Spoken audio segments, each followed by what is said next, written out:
होती है? कौन ये निर्णय करता है कि ये सही रहेगा, ये मर जाएगा, इसको आगे जीवन जीना है और इसको नहीं जीना? ये मृत्यु से पहले, बाद में क्या है और जन्म से पहले क्या, ये सब जानना है मुझे। क्योंकि एक दिन मैं भले ही डॉक्टर हूं, लेकिन मेरी मृत्यु जिस दिन आ जाएगी, मैं अपनी मृत्यु को भी ना रोक पाऊंगा। तो वे ऋषिकेश आ गए।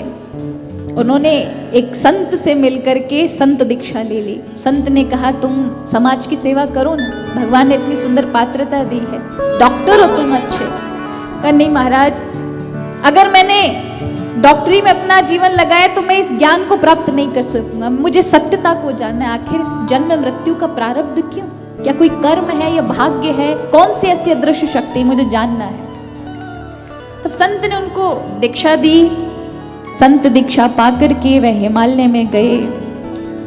10-12 वर्ष तक उन्होंने विशेष ध्यान लगाया और सत्य का आभास किया, सत्यता को जान लिया। अब जीवन शेष है, जो जानना था वो जान गए, अब क्या करें?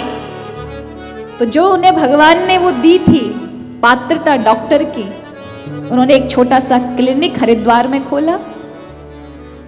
और फिर जितने भी संत थे, वहां के लोग थे जो, क्योंकि अब उन्होंने लक्ष्य को तो जान लिया, सत्य को जान लिया, कुछ जानने जैसा रहा नहीं, तो अब क्या करें? जो अब इतना जीवन बचा हुआ है, चलो जो भगवान की सृष्टि बनाई हुई है उनकी सहायता करें। तो फिर डॉक्टर का काम उन्होंने किया, संतों की सेवा की, निर्धनों की सेवा की। तो याद रखें,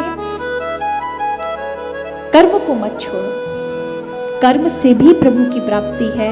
यदि आप अपने कर्म से प्राप्त जो भी करो उसे त्याग भाव रखो, तो वही योग है। तो यहां ऋषियों से श्री सूत जी महाराज कहते हैं, यत पुण्यम सर्वदानेषु सर्वयज्ञेषु वा मुने संभो पुराण श्रवण तत्फलम निश्चलम भवे। इस कथा को श्रवण करने का जो पुण्य प्राप्त होता है वो उतने बराबर का है जैसे कोई सारे जप कर ले, सारे तीर्थ कर ले, राजसूय यज्ञ कर ले, अश्वमेध यज्ञ कर ले, और जितना पुण्य की प्राप्ति होती है उससे भी कई गुना शिव महापुराण को श्रवण करने से प्राप्त होती है। भगवान तक पहुंचाने का सबसे सरल साधन यदि कोई है तो शिव महापुराण है, जो भगवान शिव को संतोष देने वाला है, और जिस पर प्रभु शिव की कृपा बरस जाए उसका जीवन ही बदल देते हैं। और जैसा कि मैंने शुरुआत में कहा, शिव प्रवेश करते हैं जीवन में तब भक्ति आती है। अब कब करें? बचपन में कर जाएं, जवानी में करें या वृद्ध अवस्था में करें, वो शिव की कृपा के ऊपर है। बिना शिव की प्रवेश किए जीवन में भगवत मार्ग नहीं खुलते, क्योंकि शिव प्रवेश करेंगे तभी तो ये भाव पैदा होगा कि आखिर भक्ति क्यों करूं, किसको पाना है, जीवन क्या है। ये जिज्ञासा जब तक जागृत नहीं होगी, दुनिया में कितना भी भरा पड़ा ज्ञान हो किसी काम का नहीं है।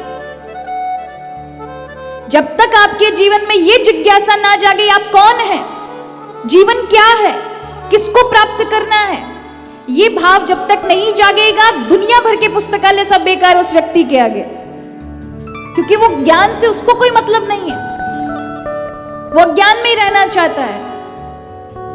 अध्यात्म मार्ग उनके में नहीं खुलते, भगवत मार्ग उनके लिए कभी नहीं खुलता।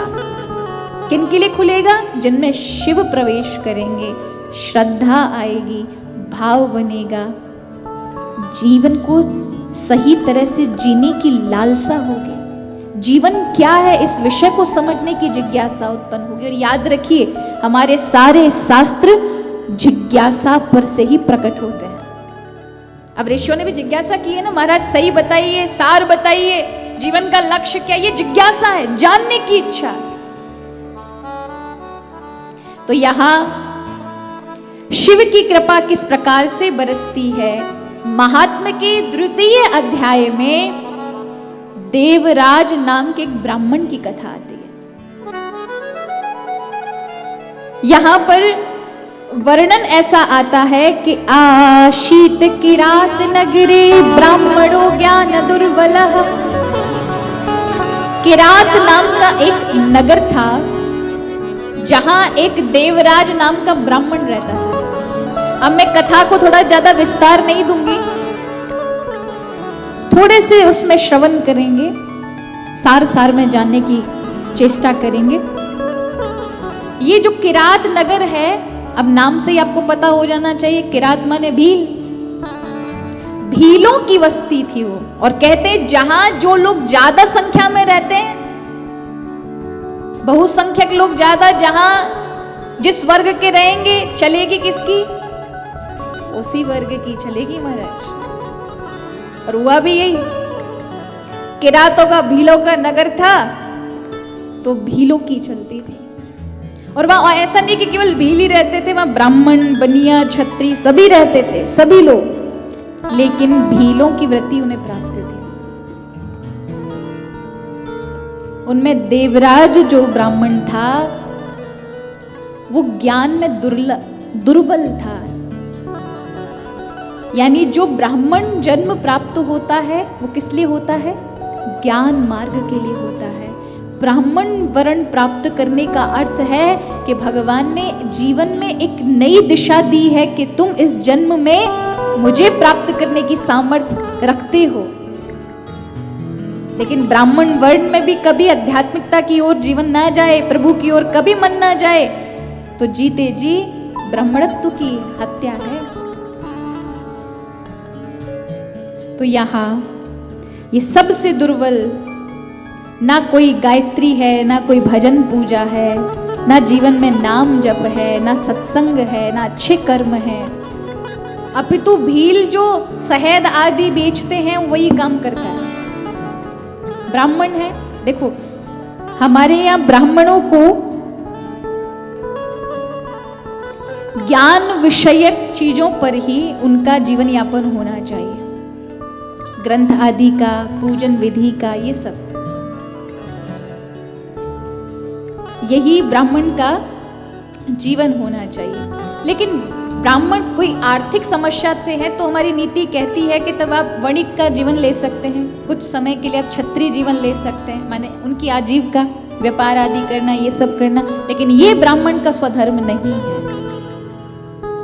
कुछ समय के लिए अपने आप को संपन्न करने के लिए ऐसा कर सकते हैं, किसी की वृत्ति को ले सकते हैं, शास्त्र कहता है, पर हमेशा के लिए नहीं तो जीवन में पाप होने लगते हैं, भगवत मार्ग छूट जाता है। तो ये नीति, संयम बताएं, सदाचार बताएं। तो यहां जो ये देवराज था, इसने तो शुरू से भीलों के काम किए, भीलों के साथ रहा, भीलों का संग, भीलों का खान पान। अब जिसकी वृत्ति संग ही ऐसा हो तो वो कैसे असंग रह सकता है। तो सारे भीलों के जो गुण थे वो उसमें आ गए। आज के भील साधारण नहीं महाराज, बहुत भक्तिवान है। हम आदिवासी क्षेत्रों में जब कथा करने जाते हैं तो इतनी भजन पूजा हम लोग नहीं करते जितना वो उनके छोटे से, हमारे कई शिष्य परिवार हैं, वो पहले मांस आदि इन आदि का भक्षण करते थे, लेकिन अब वैष्णव बन गए, शुद्ध बन गए। अभी भी महाराष्ट्र के चिंचली आदि, इन सब में, झिंझरी आदि क्षेत्रों में कई आदिवासी परिवार भागते हैं, कई गांव के गांव, और सब के आले में भगवान की पुस्तकें, हमारे साथ 4 धाम भी करके आए सब, और सभी आनंद के साथ अभी भी भक्ति करते हैं। आप बिहार झारखंड में चले जाएं, वहां भी ऐसे जिनके जीवन में भगवत भक्ति आ गई, जिन्हें रुचि हुई प्रभु से, प्रभु को जानने की इच्छा, और उनके जीवन से गलत व्यसन निकल गए। परिवर्तन है, लेकिन यदि व्यक्ति खुद से करना चाहे तब। कीड़ा यदि कीड़ा ही बनकर पैदा होगा और कीड़ा ही बन के मर जाएगा, उसमें प्रगति नहीं है। प्रगति किसमें है? मनुष्य में है। इच्छा होनी चाहिए अपने आप को बदलने की, तो आप इसी क्षण अपने आप को बदल सकते हैं। तो यहां ये देवराज आतताई था, एक वैश्या के संग को पाया, एक वैश्या के उसमें फंस गया। पत्नी थी घर में, घर के अंदर धर्म पत्नी, माता पिता थे, सबको छोड़ दिया। और एक दिन धन के कारण, क्योंकि व्यक्ति जब पाप कर्म में लीन हो जाता है, पाप कर्म की ओर बढ़ जाता है, तो उससे उसकी बुद्धि में ऐसा पर्दा पड़ जाता है कि सोचने का विषय नहीं रहता कि वो क्या कर रहा है, और बड़े से बड़े अनर्थ को भी करने में वो किंचित मात्र संकोच नहीं करता। और देवराज ने जब देखा कि धन पर तो माता पिता और पत्नी का अधिकार है, मुझे घर में कोई घुसने नहीं देता, क्यों? क्योंकि मैं पर स्त्री का संग करता हूं, वैश्या का संग करता हूं। तो रात्रि में माता पिता और पत्नी की हत्या कर दी। जो उसके अपने स्वजन थे उनको ही मार दिया उस पापाचारी ने, और सारा धन लेकर वैश्या को दे दिया।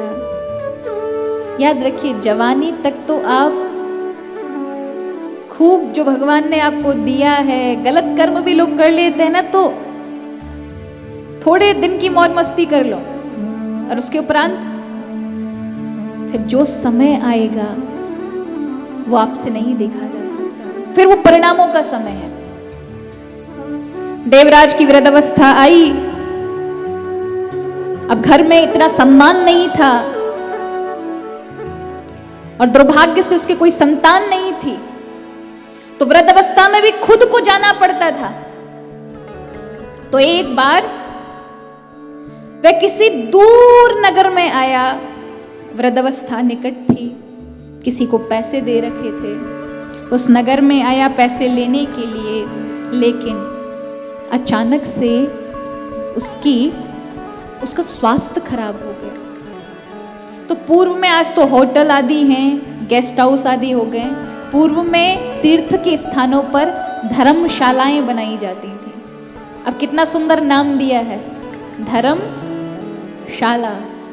वहां कोई धर्म नहीं सिखाया जाता, पुस्तकें नहीं होती बड़ी बड़ी, वेद आदि उपनिषदों की कोई बैठकर धर्म गुरु वहां धर्म के पाठ नहीं पढ़ाते। धर्मशाला बड़ा सुंदर नाम है, उसका अर्थ है कि ये धर्मशाला आपको जीवन का ज्ञान देती है।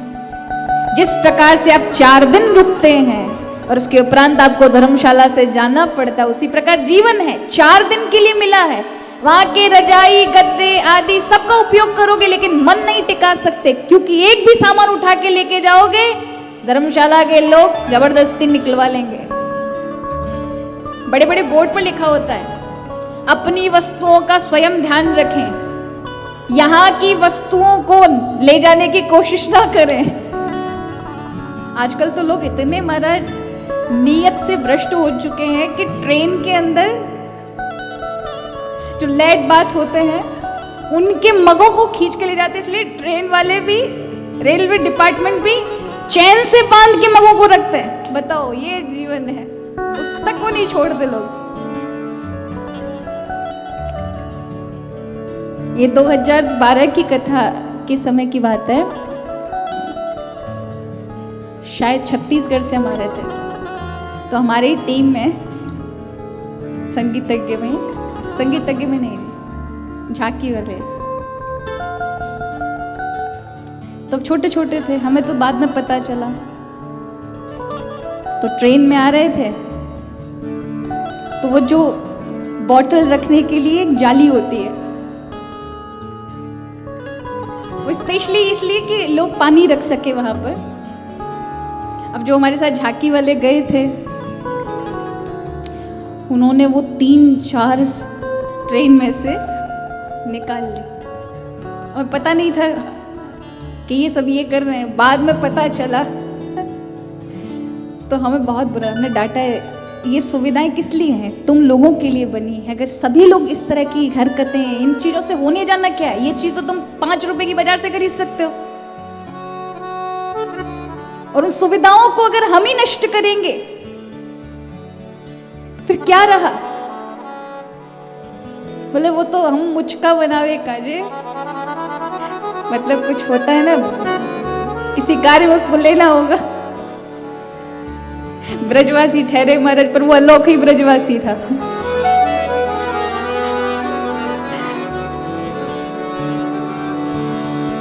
ब्रजवासी हमेशा प्रभु के लिए देते हैं, पर वो अनोखा ही महाराज अलग से ही था।